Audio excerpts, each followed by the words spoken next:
Ish. Gita ni tali murah ni. Apa Zul ni tali murah bagi aku ni? Macam mana aku nak jadi macam Mang Kedah gigit-gigit ni? Gita. Boleh gigit.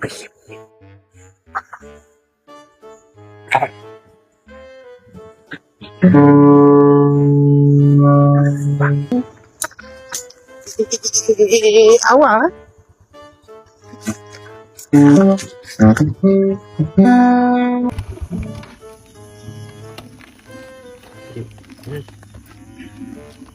Zul, Ijai. Asyik malam ni jumpa kamu berdua.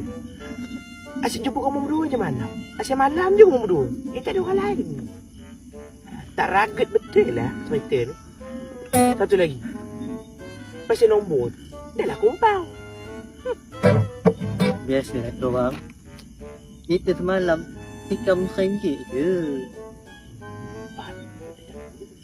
Tu yang tak kena tu. Pak, awang. Malam ni kita main Jamie je lah. Boleh je. Jangan ulang Zul. Apa? Malam ni kita Jamie kat sana. Confirm ada RM1 kat sana. Tinggi apa malam ni ada tu? Ada. Confirm ada punya. Mau lah kah? Gelap je. Jom lah.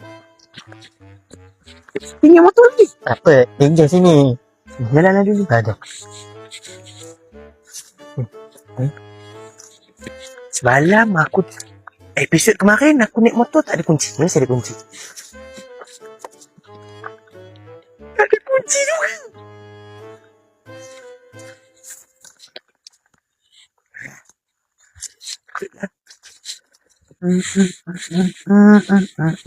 Oh, ya ke?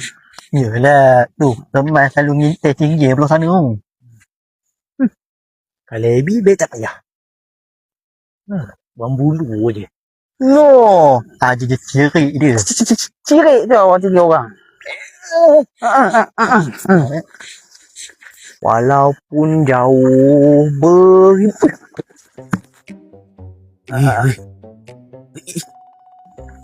Alamak. Something. Itu. Yalah. Baju merah je tu. Ish, baju merah punya ni tak baju. Dah lucah je tu. Nampak tak?